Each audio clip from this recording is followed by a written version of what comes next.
BTV news के प्रस्तुत करता है Patel plywood door and hardware, Harimangalam lawn के सामने, गोंदिया रोड, बालाघाट।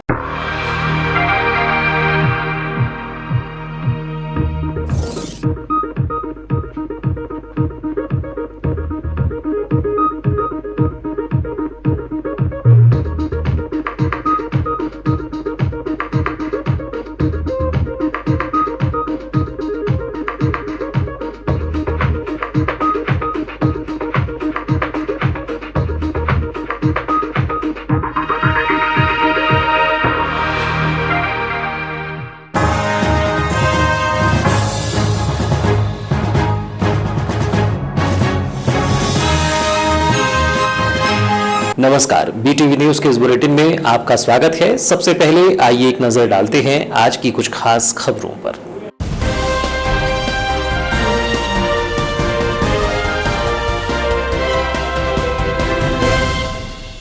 कोरोना ने छीना बच्चों से माता पिता का साया, मदद के लिए प्रशासन जुटा रहा जानकारी। जिले में 18 बच्चों की लग पाई है अब तक जानकारी। जिले में जारी है सर्वे का कार्य, बढ़ सकता है आंकड़ा। बाल कल्याण योजना का दिया जा रहा है लाभ। पीएम आवास के हितग्राही हो रहे परेशान, पुरानों को छोड़ नयों को जारी कर दी गई राशि। पूर्व पार्षदों ने नगरपालिका में पहुंचकर जताई नाराजगी, हितग्राहियों को लाभ दिलाने आंदोलन की दी चेतावनी। 1800 लाभार्थी कर रहे किश्त का इंतजार। कोविड से मृत मरीजों के परिजनों को सुविधा, अस्पताल में आवेदन कर जुड़ा सकते हैं कारण। जिला अस्पताल में मृत हुए लोगों का जुड़ेगा कारण। डेथ सर्टिफिकेट के लिए परेशान हो रहे थे परिजन।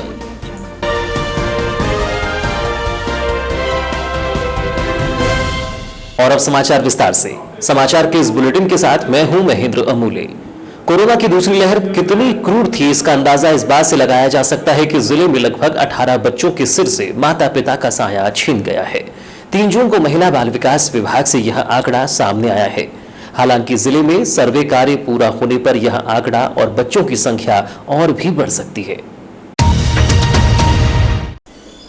ये वे बच्चे हैं जिनमें से किसी की मां अब इस दुनिया में नहीं है, तो किसी का पिता जिंदगी भर के लिए उनका साथ छोड़ गया। कोरोना का काल रूपी ज्वर शांत हुआ तो अब प्रशासन मुख्यमंत्री कोविड-19 बाल कल्याण योजना के तहत ऐसे बच्चों की जानकारी एकत्रित कर रहे हैं ताकि आगे उनकी पढ़ाई लिखाई, जीवन यापन की व्यवस्था की जा सके और उनके कैरियर की दिशा तय हो सके।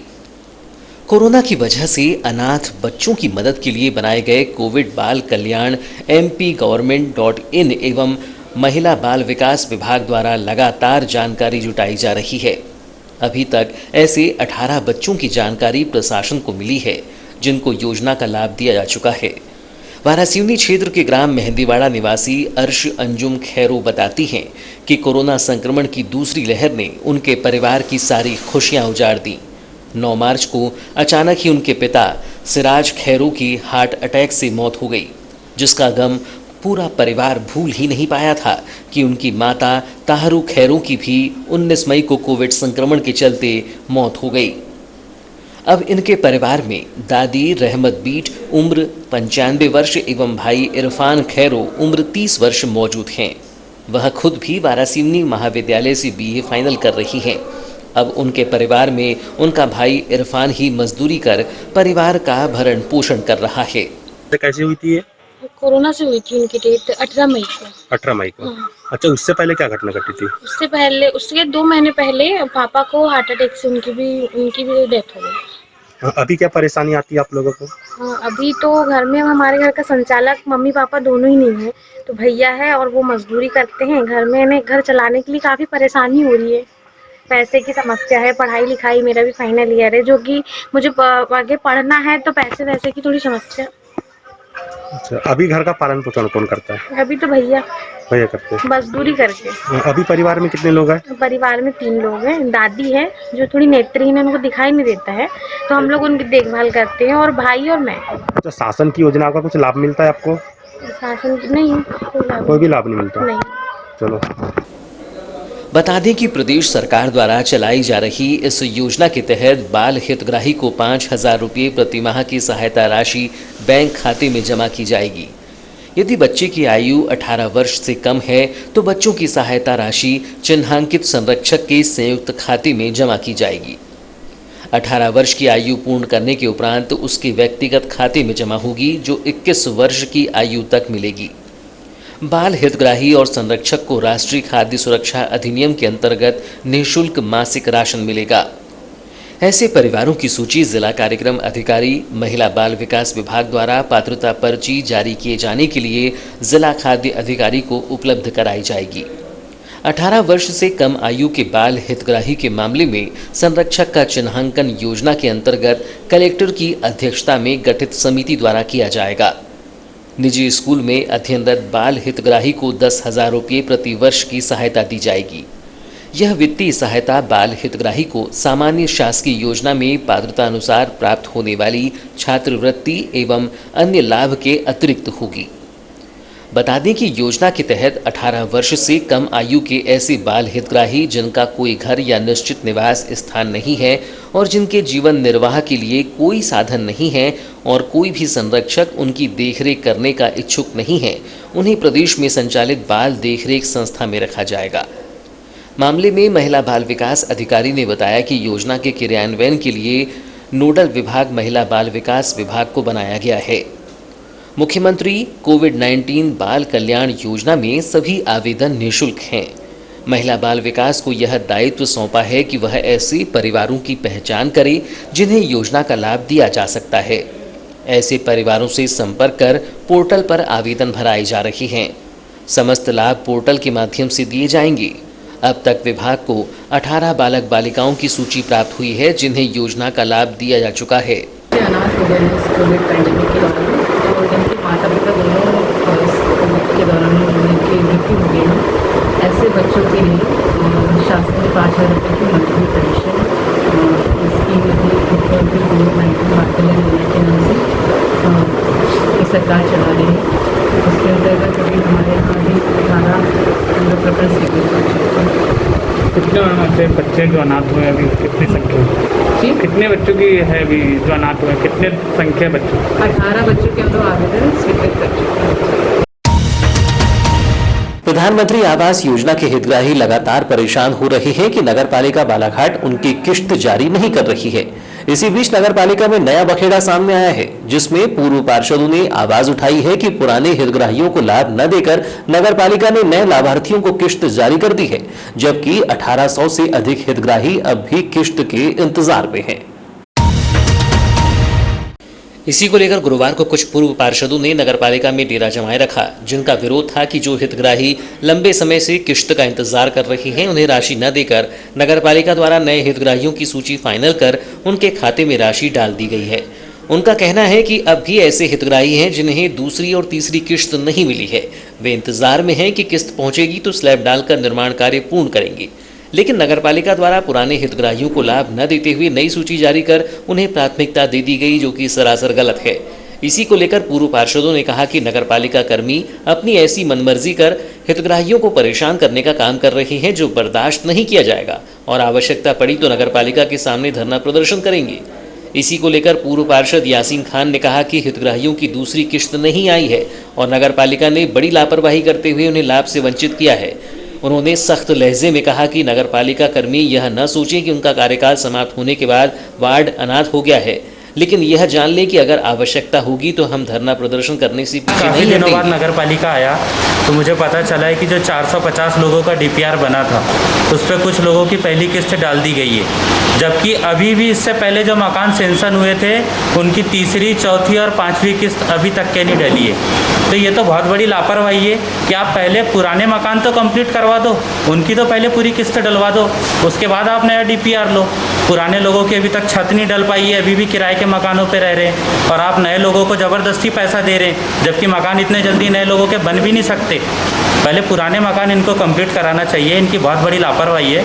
और शायद नगर पालिका के कर्मचारियों को ऐसा लग रहा है कि पार्षदों का कार्यकाल ख़त्म हो गया है तो पार्षद शायद अपने वार्ड में अब ध्यान नहीं देंगे। तो मैं उनको बताना चाहता हूँ आपकी न्यूज़ के माध्यम से, हमारा कार्यकाल जरूर ख़त्म हो गया है, लेकिन कभी भी कर्मचारी ये ना सोचे कि हमारा वार्डों में ध्यान नहीं है। हमारा वार्ड कोई अनाथ नहीं हुआ है और वार्ड के लोगों को अगर कोई भी समस्या होगी तो हम नगर पालिका में धरना देने से भी पीछे नहीं रहेंगे। उसी प्रकार पूर्व पार्षद विनय जायसवाल ने बताया कि जो पुराने हितग्राही हैं उन्हें लाभ नहीं दिया गया। बरसात का मौसम आने वाला है, लाभार्थी इंतजार में थे कि किश्त आएगी तो स्लैब का काम होगा, लेकिन शहर में लगभग 1800 हितग्राहियों को किश्त से वंचित कर दिया गया है कि जो 450 का डीबीआर था उसमें नए लोगों को इन लोगों ने 178 लोगों की पैसे इन लोगों ने डाल दी हैं, और जिनके अभी पुराने लोग बच्चे हैं जिनकी अभी छत भी नहीं डली है उनके इसमें पैसा डालना अनिवार्य था। और मात्र 15 दिन बाद अभी मानसून आ गया है, तो अब वो कहाँ रहेंगे? 3-3 साल से किराए पे रह रहे हैं, 2.5 साल हो गया लोग किराए के मकान में 36-36 हज़ार रुपये दे चुके हैं 1 साल का। तो आप लगा सकते हो आज 2.5 साल का मामला हो गया। वार्ड क्रमांक 7 के पूर्व पार्षद छविराम नागेश्वर ने कहा कि नगरपालिका कर्मी कहते हैं कि हितग्राहियों की जियो टैगिंग नहीं हुई है, लेकिन दूसरी ओर वार्डों में इंतजार हो रहा है कि नगरपालिका कर्मी आएंगे, इस वजह से किश्त नहीं डल पा रही है। जबकि नगरपालिका कर्मियों को घर घर जाकर जियो टैगिंग करनी चाहिए, जो नहीं किया जा रहा है। अगर हितग्राहियों को लाभ नहीं मिला तो आंदोलन किया जाएगा। चूँकि जो आवास योजना की जो राशि जो डल रही है, जहाँ तक कि हमारे अधिकारियों को इसकी जानकारी नहीं है। शासन द्वारा जो उन्होंने मिलिटर जो नियुक्त की एजेंसियाँ वही जानकारी देंगे, ऐसी जानकारी हमारे नगर पालिका से प्राप्त होती है। जहाँ तक हम इसकी जानकारी मैं इसीलिए आया था नगर पालिका मुख्य नगर पालिका अधिकारी से पूछने के लिए कि 450 की जो आपकी डीपीआर बनी हुई है, उनका ये कहना है कि यहाँ के जो भोपाल की जो एजेंसी है उनका कि महिलाओं का नाम सॉफ्टवेयर ले रहा है। देखिए, अगर महिलाओं का सॉफ्टवेयर ले रहा है तो पुरुषों का क्यों नहीं ले रहा है? और महिलाओं का अगर सॉफ्टवेयर एक्सेप्ट कर रहा है तो हर वार्ड की महिलाओं को उसमें प्राथमिकता दी जाए, जो अगर 450 में वो महिला आती हैं उनको भी प्राथमिकता दी जाए। जैसे हमारा वार्ड नंबर 7 है और कैसे वार्ड है जहाँ की महिलाओं को 450 की सूची में जोड़ने, समान रूप में विकास होना चाहिए, समान रूप में उनका नाम आना चाहिए। ऐसा सूत्रों के अनुसार ऐसा पता चल रहा है कि जो पुराने डीपीआर जो 1800 लोग थे उनका पैसा आया था और उनका पैसा ये नए वाले 450 डीपीआर वालों को उसमें ट्रांसफ़र किया गया। ये तो हमारे को भी जानकारी इसी प्राप्त हुई है। इसकी जानकारी हम लेखा शाखा जो प्रभारी आरती श्रीमती सुश्री आरती ठाकुर जी, इनसे हम जानकारी ले रहे हैं कि लेखापाली बताएंगी कि जो पैसा शासन से 1800 के लिए आया है वो पैसा का आप उस मत का उपयोग कहाँ किए, अगर गलत किए होंगे तो इसकी शिकायत हम शासन स्तर पर करेंगे। कोरोना से मृत हुए लोगों के डेथ सर्टिफिकेट में कोविड कारण नहीं होने से परिजन परेशान हैं। जिला चिकित्सालय में कोविड मरीजों की मौत पर व्यवस्था बनाई गई है, जिसमें आवेदन लेकर कोविड संक्रमण से मौत का कारण जोड़ा जा रहा है। जिला अस्पताल के आरएमओ डॉक्टर अरुण लांजेवार ने बताया कि कोरोना महामारी के दौर में जो भी कोरोना से मृत हुए हैं उनके परिवारों को शासकीय लाभ मिले और अन्य कारणों से वे कोविड से मौत होने का कारण मृत्यु प्रमाण पत्र में दर्ज कराना चाहती हैं, लेकिन जो डेथ सर्टिफिकेट जारी हो रहे हैं उसमें यह कारण न होने पर वे परेशान हो रही हैं, जिसको लेकर जिला अस्पताल में व्यवस्था बनाई गई है कि अगर किसी की मृत्यु जिला चिकित्सालय में कोविड से हुई हो तो उसे डेथ सर्टिफिकेट की फोटोकॉपी के साथ लिखित आवेदन देना होगा, जिसमें यह दर्ज कराना होगा कि मरीज जिला चिकित्सालय के किस वार्ड में भर्ती था, जिसके आधार पर उसके परिजनों को डेथ सर्टिफिकेट जारी हो सकेगा, जिसमें कोविड से मौत का कारण दर्ज होगा। बताया गया कि अब तक 20 से 25 सर्टिफिकेट जारी किए गए हैं और आवेदन आ रहे हैं, जिस पर काम चल रहा है। देखिए, शुरुआत में तो ये हुआ था कि लोगों ने सिर्फ हमसे ये आके बोला कि डेथ सर्टिफिकेट में मृत्यु का कारण नहीं लिखा हुआ है, लेकिन कुछ लोगों को फिर हमने कहा कि देखते हैं भाई, हम बात करते। फिर मैंने माननीय मुख्य चिकित्सा स्वास्थ्य अधिकारी डॉक्टर मनोज पांडे सर से बात की, तो उन्होंने ही मुझे और सिविल सर्जन डॉक्टर ए के जैन सर से हमने डिस्कस किया, तो उन्होंने ये कहा कि बेटा एक काम करो, इस टाइप से एक आवेदन एक फॉर्मेट तैयार करो बोले, जिसमें कि मृत व्यक्ति का हम पूर्ण विवरण दे करके यह बता सकें कि उक्त व्यक्ति की मृत्यु कोरोना वायरस के संक्रमण से हुई है। तो लगभग जैसे जैसे लोगों को पता चलता जा रहा है, हमारे पास में लगभग वर्तमान में भी 40 से 50 आवेदन आ चुके हैं और हमने अभी कम से कम 20 से 25 सर्टिफिकेट लोगों को जारी कर दिया है। हम लोग तो अभी आदेश का पालन करते हुए हम लोग तो अभी जिला चिकित्सालय बालाघाट में जिन व्यक्तियों की मृत्यु हुई है, हम कोशिश कर रहे हैं कि उन्हीं का सर्टिफिकेट जारी करें। और हाँ, जो मुल्ला स्टेडियम ओपन किया गया था वो वहाँ से भी हमने रिकॉर्ड अपने यही जिला चिकित्सालय में मंगवाया है, और IP6 जो पहले से भी संचालित था और बीच में फिर चालू कर दिया गया था, तो वहाँ का रिकॉर्ड भी हम जिला चिकित्सालय में बुलवा के भी उन मृत व्यक्तियों का हम सर्टिफिकेट जारी कर रहे हैं। लेकिन अभी हमारे पास में ऐसी कोई गाइडलाइन और ऊपर से कोई आदेश नहीं है जिसमें कि आप अगर किसी प्राइवेट में जाकर के उसने ट्रीटमेंट कराया है और प्राइवेट में उसकी डेथ हुई है और वो घर जाकर मृत्यु हो गया, तो इसके हमारे ऊपर से भी कोई आदेश नहीं है। देखा गया कि कोविड से मृत हुए लोगों के परिजन जिला अस्पताल में आवेदन लेकर पहुंच रहे हैं। ऐसे ही एक परिजन ने बताया कि उसकी पत्नी की मृत्यु 1 मई को हुई थी, जिसके बाद उसने मृत्यु प्रमाण पत्र लिया है, लेकिन उसमें मृत्यु का कारण कोविड से मौत होना नहीं बताया गया, इसलिए कोविड की वजह से मौत हुई है यह कारण छुपाने हमारा आवेदन दिया मिसेस है। का डेथ हो गया है 1 तारीख को, 1 मई को। हाँ, और उसका हमारे को डेथ सर्टिफिकेट मिला, मगर उसमें कोविड से डेथ हुआ बोल के लिखा हुआ नहीं है। हमको योजना बनाने में योजना के लिए कार्रवाई करने में थोड़ा दिक्कत जा रहा है, इसलिए ये आवेदन लगा रहे हैं यहाँ पे। क्या बोल रहे हैं डॉक्टर साहब? डॉक्टर साहब बोल रहे कि वो साइन करके दे रहे हैं, खाली बस आवेदन जमा करे तो उसमें साइन करके दे रहे हैं और उधर दूसरे वार्ड में पटा रहे हैं। तो आवेदन के साथ साथ क्या क्या जमा कर रहे हो आवेदन के साथ? आवेदन के साथ में डेथ सर्टिफिकेट जो मिला है वो वाला वहाँ जमा कर रहे हैं।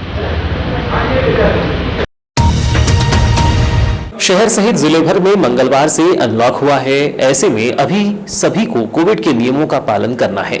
इसके बाद भी नगर मुख्यालय में ही नगर पालिका कार्यालय में मास्क लगाने का नियम सभी जिम्मेदार अधिकारी व कर्मचारी तोड़ते हुए नजर आए। ऐसे में लोग यह कहते सुने गए कि नियम केवल आमजन के लिए है। जानकारी के मुताबिक नगरपालिका सीएमओ, पुलिस से लेकर राजस्व विभाग के अधिकारी प्रतिदिन आमजन को कोरोना नियमों का पालन करने की हिदायत देती हैं और कई बार चालानी कार्यवाही भी करती हैं। अब यह नियम अधिकारी खुद पर फॉलो नहीं कर रहे हैं। ऐसे में आमजन में इस बात को लेकर रोष है कि यह लोग खुद नियमों का पालन नहीं करते, लेकिन हमको नियमों के नाम पर प्रताड़ित करते हैं। 3 जून को जब बीटीवी के प्रतिनिधि से मास्क की जागरूकता को लेकर नगरपालिका का ही जायजा लिया तो स्थिति गंभीर दिखी। कार्यालय में ही अधिकारी व कर्मचारी न तो मास्क लगाए हुए थे और न ही सोशल डिस्टेंसिंग का पालन कर रही थी। हालांकि कुछ कर्मचारी मास्क तो लगाए हुए दिखे, लेकिन उनके मास्क भी कुछ अटपटे ढंग से दिखाई दिए। बता दें कि कोविड-19 की दूसरी लहर की भयावह स्थिति किसी से छिपी नहीं है। ऐसे में संक्रमण को रोकने जहां एक ओर नगरपालिका के कर्मचारियों ने बेहतर कार्य किया, तो वहीं अब कोविड संक्रमण को बढ़ावा देने के मामले में भी यह कर्मचारी कोई कसर छोड़ते हुए नजर नहीं आ रहे हैं। ऐसे में सवाल उठना भी लाजमी है कि 2 गज की दूरी, मास्क है जरूरी का नारा क्या केवल आम नागरिकों के लिए है या फिर जिम्मेदारों के लिए भी है। बहरहाल इस मामले में जब दूरभाष से नगरपालिका सीएमओ से चर्चा करनी चाही गई तो उन्होंने फोन उठाना भी मुनासिब नहीं समझा। भले ही जिले में कोरोना की दूसरी लहर का प्रकोप कम हो गया हो, लेकिन आज भी जिले में कोरोना की एक्टिव मरीजों की संख्या 1 सैकड़ा से ऊपर ही है। ऐसे में कुछ मरीज आज भी जिला चिकित्सालय के कोविड आईसीयू में संक्रमण से जूझ रहे हैं, लेकिन कोरोना की इतनी भयावहता को देखने के बाद भी जिला चिकित्सालय प्रबंधन सुधरने का नाम नहीं ले रहा है। जिला चिकित्सालय का आईसीयू वार्ड आज नाम मात्र का आईसीयू वार्ड बनकर रह गया है। कोविड-19 के दूसरे अटैक के दौरान भी जिला चिकित्सालय में बने कोविड आईसीयू से कई वीडियो सोशल मीडिया में वायरल होते हुए दिखाई दिए, लेकिन आज तक यहां की स्थिति नहीं सुधरी है। आज भी आईसीयू के अंदर मरीज कम, उनके परिजनों के प्रवेश पर जिला चिकित्सालय प्रबंधन रोक नहीं लगा सका है। आसानी से यहाँ भर्ती मरीजों के परिजनों को बेरोक-टोक आईसीयू के अंदर घूमते हुए देखा जा सकता है। कुछ परिजन तो यहाँ स्वयं ही अपने मरीज के ऑक्सीजन मीटर को देखते हुए आसानी से देखे गए, जबकि इस दौरान आईसीयू के भीतर यहाँ के जिम्मेदार कोविड से बचाव के लिए पीपी किट पहनकर घूमते वह मरीजों के पास देखे गए, लेकिन उन्होंने भी मरीजों के परिजनों को आईसीयू की गंभीरता की जानकारी देना उचित नहीं समझा। हालांकि जब आईसीयू के भीतर इस प्रकार की कार्यवाही का नजारा हमारे कैमरे में कैद हो गया तो यहाँ के जिम्मेदार निकलकर आईसीयू के भीतर प्रवेश न करने की सलाह हमें देने लगे। बहरहाल जो भी हो, लेकिन जिला प्रशासन जिला चिकित्सालय की व्यवस्थाओं को बेहतर बनाने के लाखों दावे करता है, लेकिन हकीकत आज भी कुछ और ही दिखाई देती है। कोविड आईसीयू के अंदर उपस्थित मरीज के परिजन भी आसानी से आईसीयू के भीतर से निकलकर जिला चिकित्सालय के अन्य क्षेत्रों में घूमते हुए दिखाई दे रहे हैं। ऐसे में कोविड के संक्रमण को किस प्रकार रोका जा सकता है, यह हमारी भी समझ से परे है। कोरोना के विरुद्ध लड़ाई में कोरोना योद्धाओं ने भी अपनी जान गंवाई है। इनमें पुलिस जवान भी शामिल हैं जो ड्यूटी पर तैनात होने के बाद संक्रमित हुए और इससे उनकी मृत्यु हो गई। ऐसे ही वारासिवनी के एक जवान के परिवार को सांत्वना देते हुए शासकीय नियमों के तहत लाभ दिलाने की बात पुलिस अधिकारियों ने कही। वारासिवनी थाने में पदस्थ प्रधान आरक्षक रामकिशोर सोनेकर कोरोना संक्रमण की दूसरी लहर में संक्रमित हुए थे, जिनका उपचार जिला अस्पताल के कोविड सेंटर में चलता रहा और इस दौरान उनकी मृत्यु हो गई थी। कर्तव्य पर तैनात अपने इस जवान के संक्रमित होने तथा मृत्यु को लेकर पुलिस महकमे में भी दुख जताया गया। गुरुवार को मृतक जवान के वारासिवनी स्थित आवास में पहुंचकर IG KP Venkateshwar Rao, DIG Anurag Sharma, police अधीक्षक अभिषेक तिवारी, एएसपी गौतम सोलंकी तथा वारासिवनी थाना प्रभारी कैलाश सोलंकी ने पहुंचकर परिवारजनों को सांत्वना देते हुए पुलिस विभाग द्वारा हर संभव मदद किए जाने की बात कही। साथ ही उन्होंने कहा कि नियमों के तहत परिवार में से किसी एक को अनुकंपा नियुक्ति दिलाए जाने का प्रयास होगा। सर, क्या मेल मुलाकात का क्या उद्देश्य था? ये हमारे सोनकर जो स्वर्गीय सोनकर है उनका आप जैसे जानते हैं कोरोना से और उनके फैमिली परिवार उनको सांत्वना देने आए जी। जो भी विभाग की तरफ से जो मिलना चाहिए बेनिफिट वगैरह उसको पूछने के लिए आया था और बच्चों को भी अनुकंपा दिलवाने की जो प्रक्रिया चल रही है उनको भी अनुकंपा और जो समस्या है तो पूछने आया। उनकी व्यक्तिगत समस्या तो इसका भी निदान करने आया। Thank you. तो ये थी अब तक की खबरें। नई खबरों के साथ एक बार फिर हम हाजिर होंगे, तब तक के लिए दीजिए इजाजत। नमस्कार।